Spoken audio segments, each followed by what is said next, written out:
പ്രിയരെ, പെരുമൊഴി പാലം കയറി വന്ന് വലത്തോട്ട് നോക്കിയാൽ കാണുന്ന കരയാണ് മാന്ത്രികനായ കത്തനാരുടെ നാട് കടമറ്റം.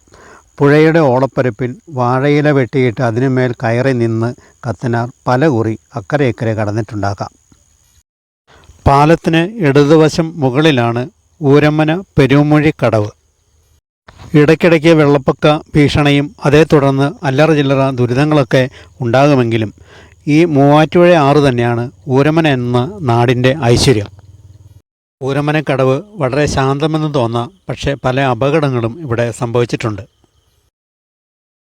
അതുകൊണ്ട് പുഴയിൽ ഇറങ്ങുന്നതും കളിച്ചുല്ലസിക്കുന്നതും വളരെ ശ്രദ്ധയോടെയും കരുതലോടെയും തന്നെ വേണം. ദൂരെ പ്രദേശങ്ങളിൽ നിന്നെല്ലാം ധാരാളം ആളുകൾ വേനൽക്കാലം ചിലവഴിക്കാനായി ഈ കടവിലേക്ക് എത്തുന്നുണ്ട്.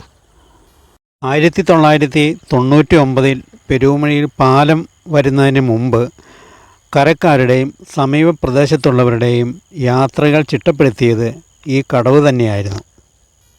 ദിവസവും വെളുപ്പിന് 5 മണിക്ക് തന്നെ കടത്ത് ആരംഭിക്കും. അത് രാത്രി 11 മണി വരെ തുടരുകയും ചെയ്യും. സ്ഥിരമായി ദിവസവും 1000-ലധികം ആളുകൾ ഈ കടത്തിനെ ആശ്രയിച്ചിരുന്നു. മൂവാറ്റുപുഴ ആറിന് കുറുകെയുള്ള കടവുകളിൽ വളരെ പ്രധാനപ്പെട്ട ഒരു കടവായിരുന്നു ഊരമന പെരുമൊഴി കടവ്.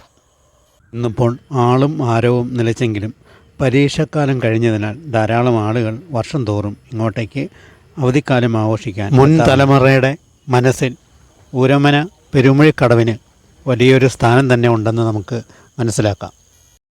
കടവെന്നത് കാത്തിരിപ്പിൻ്റെ വലിയ പ്രതീകമായി മുൻ തലമുറയുടെ മനസ്സിൽ എക്കാലവും ഉണ്ടാകുമെന്നത് വലിയൊരു കാര്യം തന്നെയാണ്.